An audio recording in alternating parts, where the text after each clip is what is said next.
Será que o homem veio mesmo de um ancestral comum com os macacos, símios ou qualquer outro hominídeo? Bom, as semelhanças são inegáveis e pode confundir até mesmo o mais experiente observador. E como cristão e criacionista, quero mostrar para vocês a verdade sobre os hominídeos e desfazer de vez esse grande engano de que o humano teve um ancestral comum com os macacos. Enquanto estudante, aprendi que o aparecimento dos humanos no planeta Terra se deu devido à evolução. E a academia tem tanta certeza do processo evolutivo humano que foi tema de uma questão do vestibular da Pontifícia Universidade Católica do Rio Grande do Sul em 2012. Colocaram essa imagem para ilustrar a questão com o texto: venho tentando traçar meus ancestrais, mas depois de 2 gerações eles viram outra espécie. Considerando o processo evolutivo que deu origem ao Homo sapiens como espécie, a ordem correta de aparecimento dos grupos ancestrais, do mais antigo ao mais recente, foi e colocou com alternativas, contemplando várias espécies como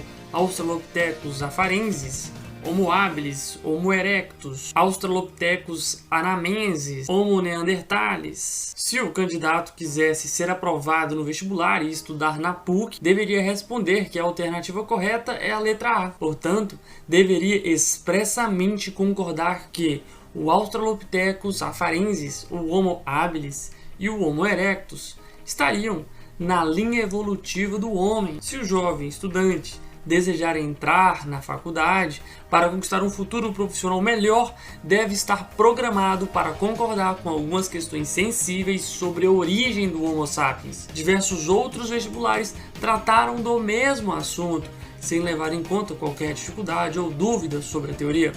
O Instituto Federal de Goiás, em 2011, trouxe a seguinte questão, apresentando uma suposta árvore evolutiva. Para compreender o surgimento e o desenvolvimento da humanidade, é necessário um conhecimento interdisciplinar, uma relação dos saberes produzidos por ciências naturais e humanas. Observe a figura: árvore filogênica provável dos antropóides, e trouxe como ancestral dos humanos os australopithecus, ramapithecus e dryopithecus, e todos eles compondo uma mesma árvore filogenética. Não tenho intenção de ler as alternativas aqui no vídeo, apenas mostrar que o assunto já foi cobrado em questões de vestibular. Mas será que há alguma objeção a essa possibilidade? Será que a evolução humana é um fato? Quando era criança, apesar de cristão, acreditava que o humano havia evoluído de um ancestral comum ao macaco, pois assim haviam me ensinado. Quero começar a falar com vocês sobre esses supostos ancestrais humanos e dividir um pouco com vocês dos meus estudos.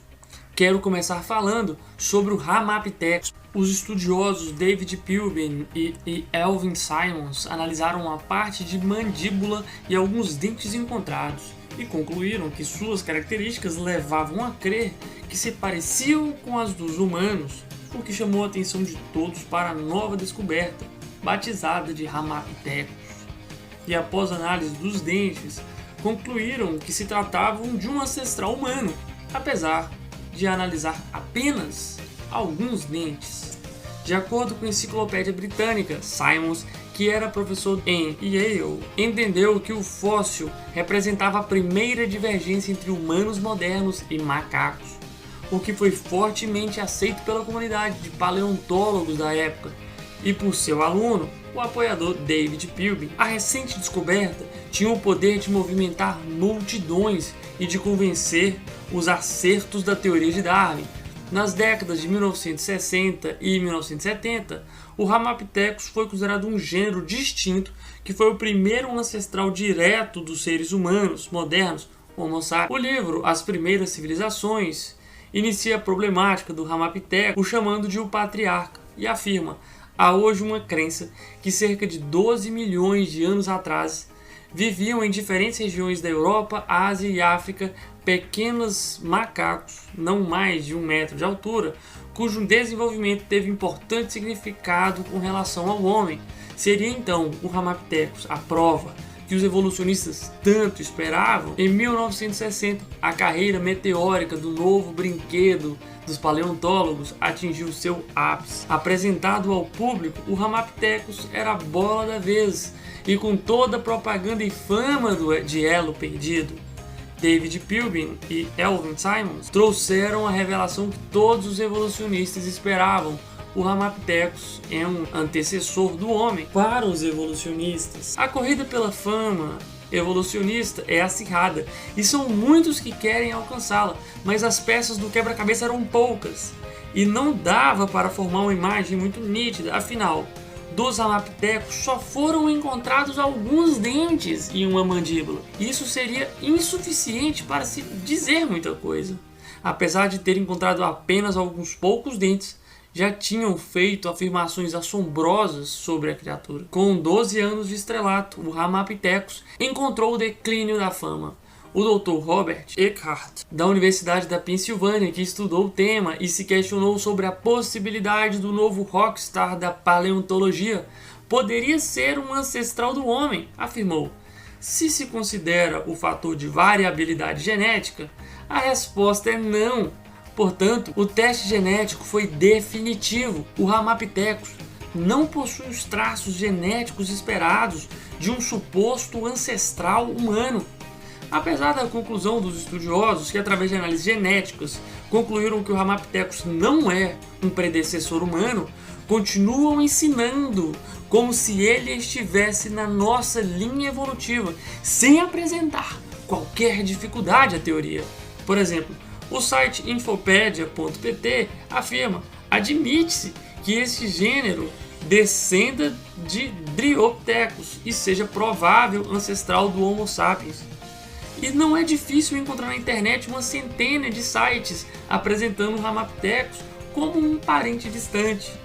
Apesar da confusão que se perpetuou quanto ao Ramapithecus, o Dr. Robert Eckhart trabalhou com o material e fez diversas medições dos dentes encontrados e suas conclusões foram esmagadoras. O Ramapithecus é apenas um macaco. Eckhart concluiu então que o Ramapithecus era um macaco, quer quanto a seu aspecto morfológico, como quanto a seu comportamento.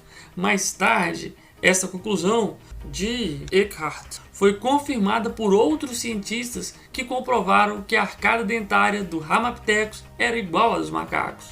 Alan Walker, Richard Leakey estabeleceram em definitivo que o Ramapithecus nada tem a ver com a origem do homem.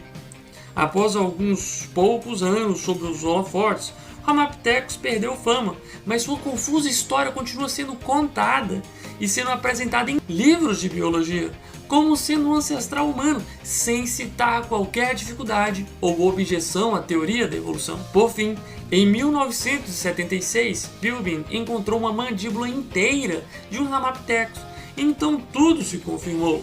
O fóssil não apresentava a forma esperada e era demasiadamente diferente daquilo esperado para uma linhagem humana. E novamente, a esperança dos evolucionistas em encontrar um ancestral humano não se concretizou. Apesar de todo o exposto, a história do Ramapithecus continua sendo contada, repetida, ensinada a estudantes e até mesmo cobrada em concursos públicos, sem apresentar qualquer dificuldade à teoria da evolução e mesmo depois de ser cientificamente descartada.